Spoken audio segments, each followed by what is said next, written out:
my book and wax friends. I'm Amber. If you are new, welcome, and welcome back if you are returning. I post about all things books and home fragrance, and today's video is the yearly mid-year Freakout book tag, and I'm very excited to jump into this with you guys.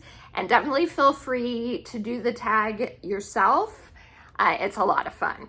Okay, the first question is best book you've read so far in 2025, and it's weird to think that we are halfway through the year. It's so crazy. Okay, so the first, or my favorite read so far this year has to go to the final book in the Emily Wilde trilogy, Emily Wilde's Compendium of Lost Tales by Heather Fawcett. Such a fun series. If you have not checked this out, definitely do so. It is on the cozier side of fantasy, but it's not full on cozy in my opinion. There are stakes to it, and it's a little bit of an epistolary style novel, and it's about, or journal style anyway, and it's about a girl named Emily Wilde. She is a professor in England, but this is historical fantasy. And so in this world they live in, there are actually fairies, and she's a professor of studying fairies. And she, in the first book, is trying to write her encyclopedia of fairies. And so she ends up going to this remote island in the north to research about this rare species of fae. A lot of people don't even know if they really exist, but she wants to find out. And things ensue. Her rival ends up coming, who is also a professor, and his name is Wendell. And things go from there. So I highly recommend the series. The third book was a great conclusion. I did love it, and so far it's my favorite of the year. Okay, question number 2, best sequel you've read so far in 2025. So technically I could have said that too, but I wanted to pick something different. And so I am doing a reread of one of my all-time favorite series, the Anne of Green Gables series. So I definitely had to pick, oops, wrong one. I absolutely had to pick the sequels to the first one that I've read so far this year. So Anne of Avonlea is book 2, and Anne of the Island is book 3 by Ellen Montgomery. If you've never read Anne of Green Gables, absolutely 100% a requirement as a reader, in my opinion. It was just the coziest. Anne is just the best, and Ellen Montgomery has some of the most stunning prose. Her descriptions of everything is just amazing, and it absolutely made me a fan when I was a kid and made me 100% want to go to Prince Edward Island someday. So love the series, and absolutely loved my reread so far of the books. Okay, question 3, new releases you haven't read yet but want to. So that one was pretty easy. I finally got in Sunrise on the Reaping by Suzanne Collins, which is part of the Hunger Game series. This is a prequel about Haymitch, and yes, 100% want to get to this. I am planning on getting to it in July. I have been doing a reread of the Hunger Games, and yeah, I'm ready to be utterly destroyed, I'm sure, to find out what happens to Haymitch. We get little glimpses of it in the original trilogy, specifically in the second book, but I'm ready to dive into, like, from his point of view and all that. So, okay, the next one, question 4, is most anticipated release for the second half of the year. That has to go to Alchemy of Secrets by Stephanie Garber, who is my favorite author at the moment. She is one of my favorites ever since last year when I read Caraval and the Once Upon a Broken Heart trilogy, and absolutely fell in love with that trilogy. So she is now a new favorite author, and this is her debut adult novel. And I think it's going to be a series, but I don't absolutely know for sure, but I'm pretty sure it is. And yeah, I can't wait. That comes out in October, I think. I'm pretty sure it's October. Okay, and then question 5, biggest disappointment. Okay, so this book is not the lowest rated book so far this year. And hopefully I don't have super low rated books. You're always hoping for those 5 stars, right? So this isn't the lowest rated, but to me, it's the most disappointing, and that is The Blue Castle by Ella Montgomery. And it's the most disappointing because I did have such high hopes because, like I said, I'm such a super fan of the Anne of Green Gables series, and I thought I was going to adore The Blue Castle, but I just ended up not really enjoying it. I enjoyed, again, like I said, the descriptions of everything. Ella Montgomery is a master of that, and the story was fine. I liked the love story, but the actual main character, Valancy, I just really wasn't a fan of her, and so it made it kind of a disappointment for me. So for sure, it has to be that one.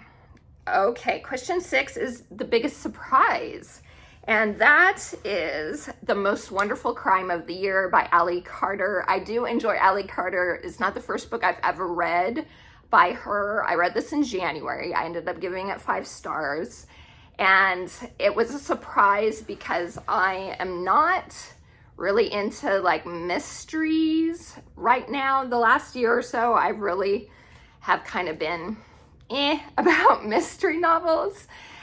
For some reason, they just aren't hitting my fancy, but this one definitely did. This was fun, comedic, rom-com mystery about 2 authors. I think there were authors, right? I think there were authors who get invited to stay at this like well-known mystery author's house over Christmas time, and like they're super fans of her, and she ends up, while they're there, disappearing from a locked room. And so there's a mystery that ensues.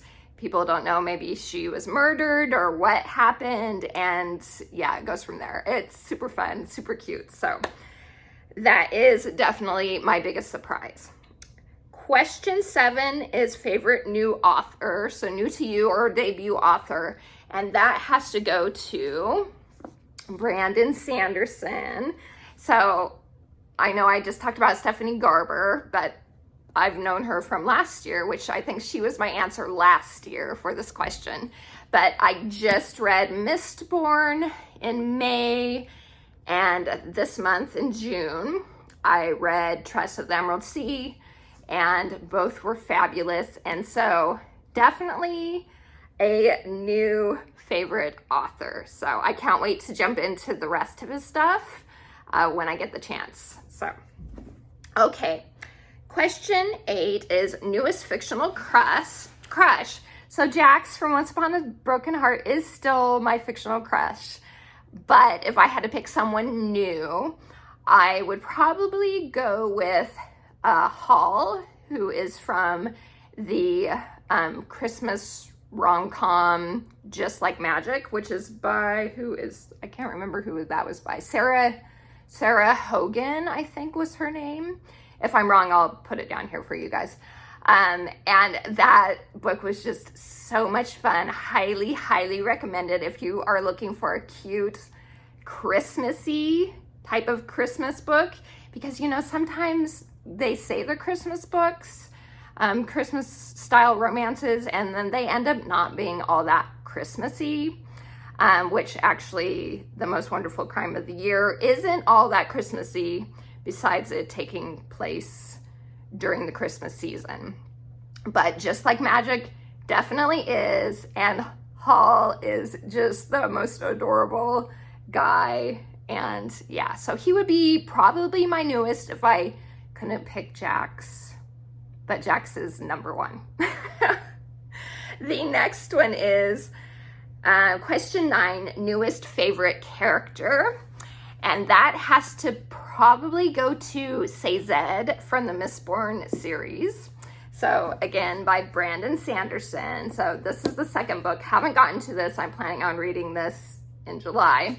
But from Mistborn, the first one, I absolutely adored him. He was amazing. Lots of wisdom, great counselor for Vin. He had a lot of humor to him as well. And I just loved him. He was so likable. And I hope to see more of him in the rest of the series. So Say Zed for sure. After that, question 10 is a book that made you cry.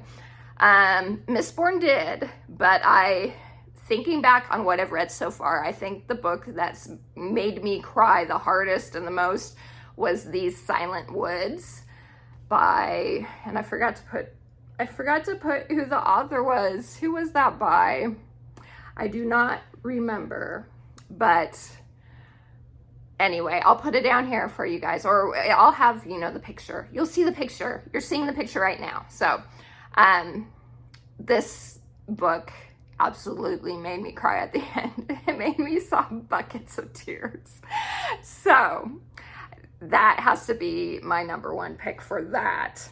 Question 11 is books that made you happy.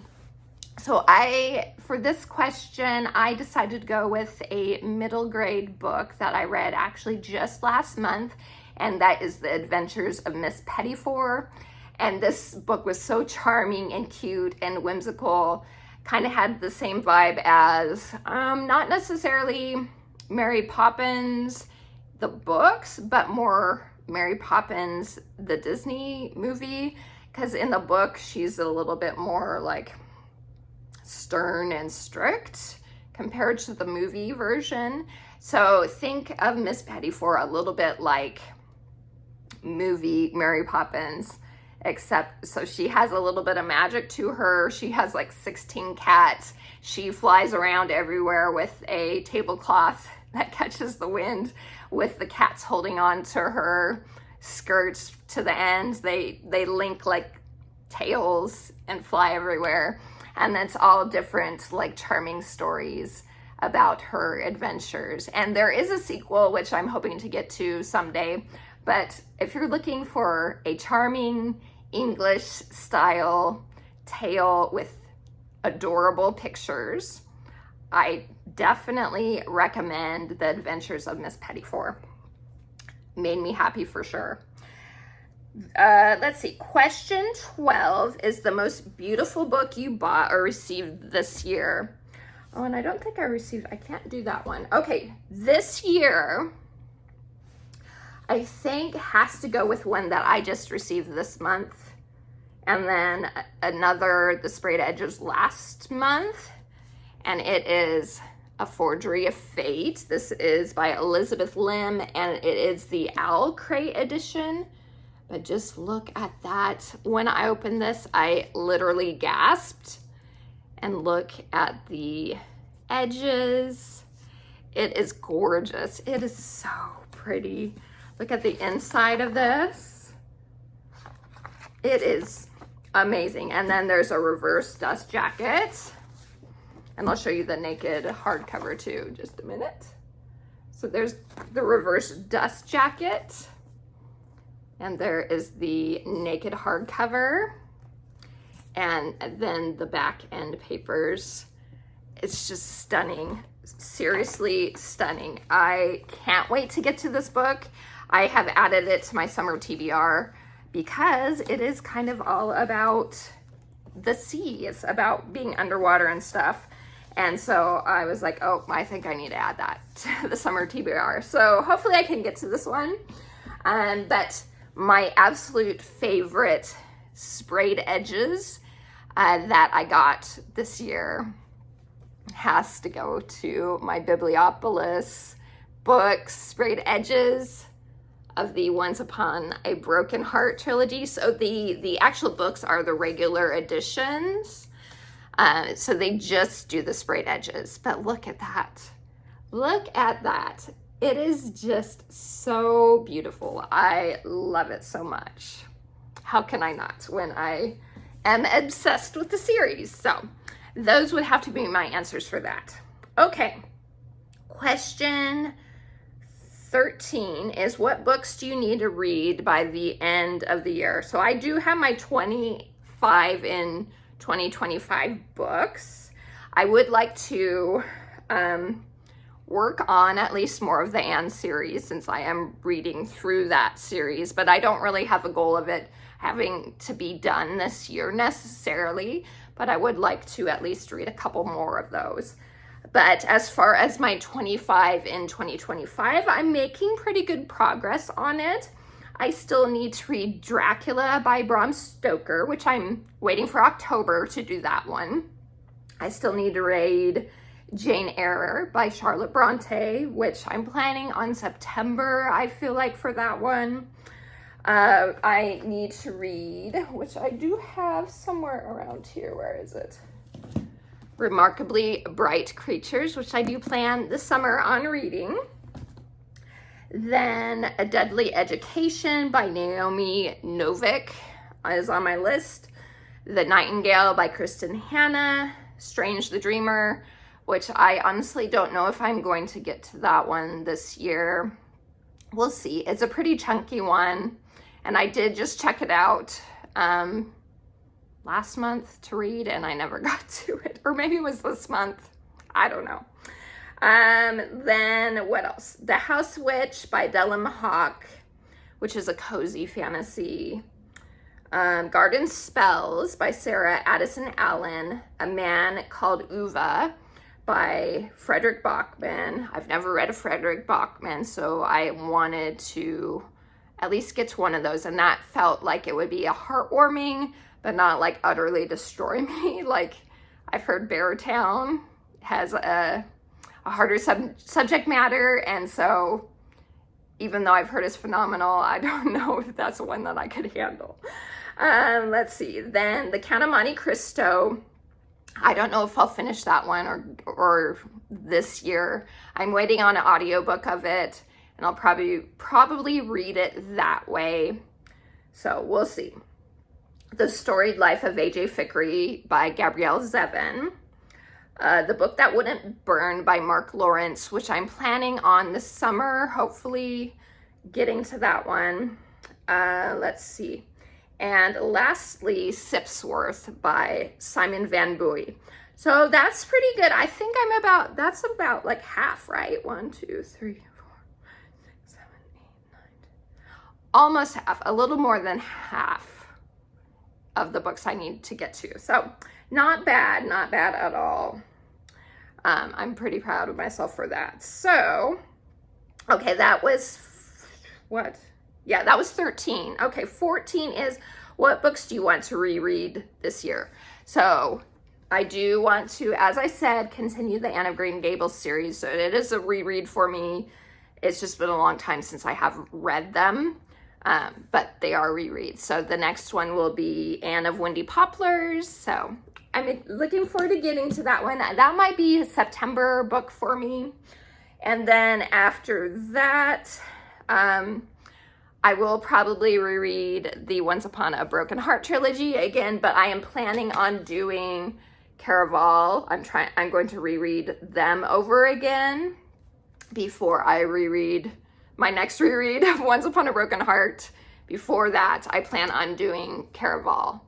So, because I have already reread Once Upon a Broken Heart, the trilogy, twice in January.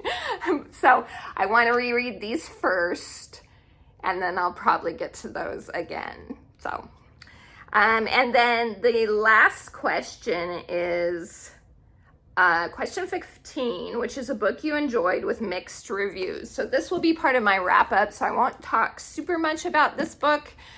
But I did just read it, and it is Great Big Beautiful Life by Emily Henry. This is her newest book, and it is a mixed review type of book, and I did end up enjoying it, but I went into it knowing that it was less of a romance. I would say there's still quite a lot of romance in this, but along with that romance, it's like a general fiction type of story. And I enjoyed it. I thought it was good. Again, I'll talk more about it in my wrap up, but yeah, I did enjoy it. So that's it, you guys. That is my mid-year freak out book tag. Let me know down in the comments any of these questions that you want to answer, or if you do a video, please tag me so that I can watch it and support you as well. So thank you so much for spending some time with me. Please like and subscribe so you can be appraised to more book and home fragrance content. I hope you have a wonderful rest of your day. And until next time, TTFN. Ta-ta for now.